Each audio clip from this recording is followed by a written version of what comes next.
Critical Role pulls off an amazing bait and switch while bringing in record viewership.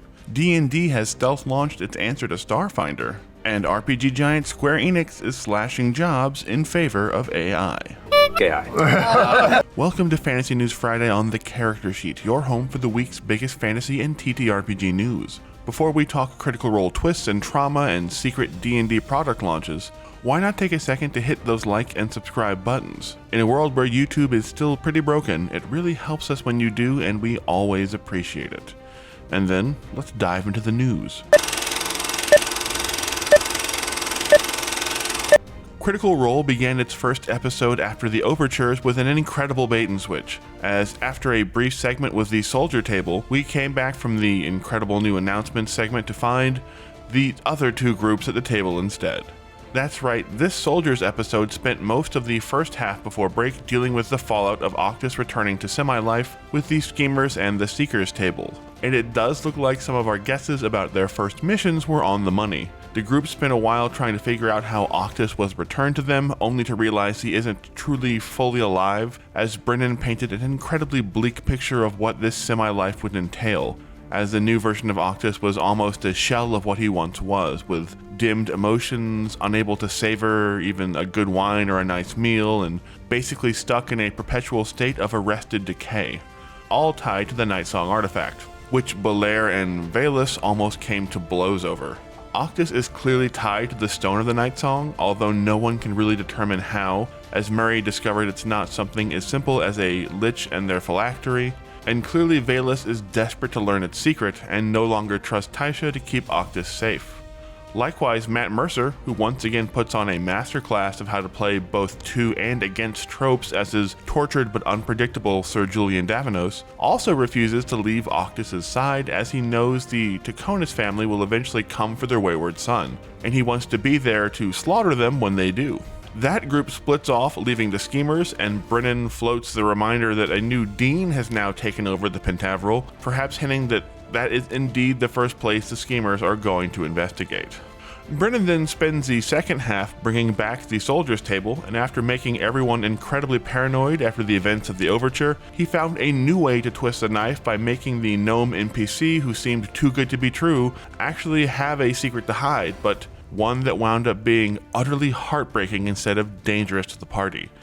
And one that we won't spoil for you, you simply need to experience it for yourself. We also got hints about the location of Sid, and the soldiers now know that the Taconis family and the Crow's Thieves Guild are working together, and Casimir is somehow tied up in it all. It was truly a great juggling act once again from Brennan, who clearly didn't have enough time to tie up the Overture in 4 episodes and had to bring back the others to get the narrative fully on track, and the fans didn't seem to have any problem with this, as the viewership has become truly unprecedented in the post-pandemic era. YouTube viewership remains steady at around 40,000 viewers for hours, which, outside of the actual finale of Campaign 3, we just haven't seen for years at this point. Critical Role is truly having a huge resurgence in viewership with this new format, and if we keep getting more episodes like this one, it's not hard to see why. The falcon's cry stretches far and wide. Oh yes.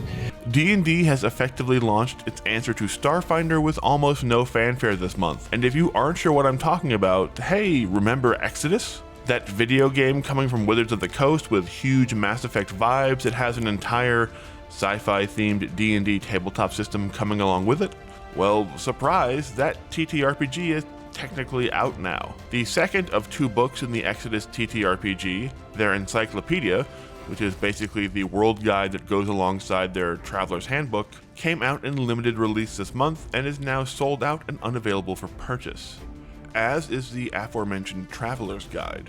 It really seemed like D&D was going to push this Exodus TTRPG hard when they announced the video game and showed off the trailer at the Game Awards, but now a year later, and they basically just stealth launched it all in very limited numbers with no real advertising or fanfare. You can't even purchase digital copies, as just the now sold out physical copies exist, although an official Exodus adventure module called Chronicles of Malayu is still on the way sometime soon. All in all, while we are definitely intrigued to check it out, it does seem like a very strange way to debut your Starfinder alternative for a massive company like Wizards of the Coast and D&D. But if you are one of the few lucky ones who managed to snag a copy, Let us know what you think of the system down in the comments. Reveal the truth. And finally, Square Enix, makers of beloved RPGs like Final Fantasy and Dragon Quest and Octopath Traveler, has just announced a massive round of layoffs aimed at saving about $20 million in what they're calling restructuring. However, that news comes on the heels of another announcement that the company hopes to use AI to handle the bulk of its quality assurance and debugging by the end of 2027. It's just the latest big company to slash jobs in favor of AI replacements,